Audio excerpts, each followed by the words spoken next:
Hello guys, magandang araw sa lahat mga kapingwit. Ayan. Natagalan tayo bago makapag-upload ng bagong video, di ba? Kasi may ginagawa ko, mag-aalaga ko ng crayfish o yung freshwater lobster. So, every weekend ginagawa ko siya, kino-construct ko kasi vertical yung ginagawa ko, vertical pond. Vertical pond bale. Kasi maliit lang yung space dun sa likod ng bahay namin. So ngayon, nag-order ako ng mga gamit. So gaya nito, may water pump tayo na dumating.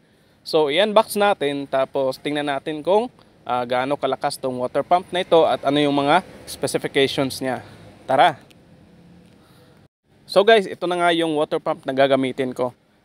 Maliit lang siya, 8 watts tapos 700 liters per hour. Kasi yung lalagyanan ko, yung pond na gagamitin ko is storage box na nasa 58 ata, 58 or 60 liters ba yun. So I guess kaya naman niya. Kaya naman, tinesting ko naman to. Tapos tingnan natin sa huling bahagi ng video ko. So nandun, tinest natin to. So ito is 8 watts, 1 meter yung height na kaya niyang ibuga. Tapos 700 liters per hour. Guys, ito na nga yung water pump natin. So yung design niya is bottom suction. So meaning sa ilalim siya humihigop ng tubig. Nagustuhan ko lang dito sa design na to is para ma-maximize niya yung paghigop ng tubig niya. So doon siya sa ilalim kukuha. Yung frequency pala niya is nasa 60 Hz, meaning naka-specified siya for Philippine use. So sana tumagal din tong pump na to. Tapos i-testing na natin, tara. 2,000 years later. So guys, dito natin malalaman kung talagang 700 liters per hour yung kaya niyang output ng pump na ito.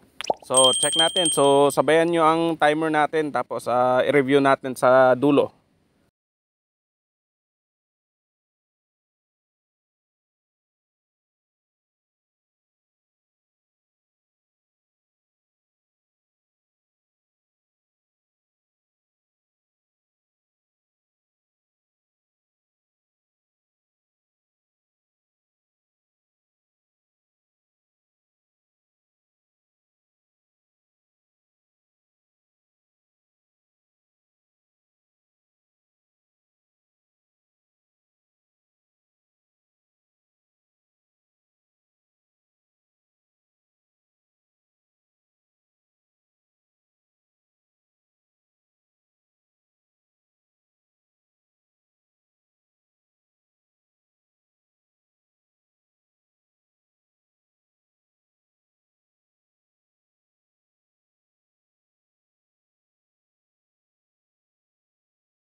So yung ginamit nating container is a 5-gallon water container. Tapos napuno siya bandang 3:58 minutes.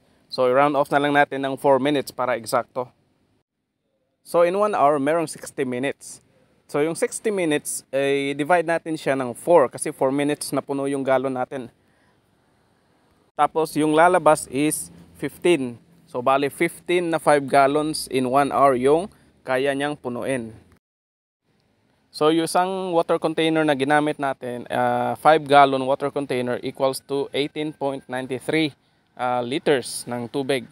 Tapos i-multiply natin siya ng 15. So yung lalabas is 283.95 liters per hour. So yun po yung totoo.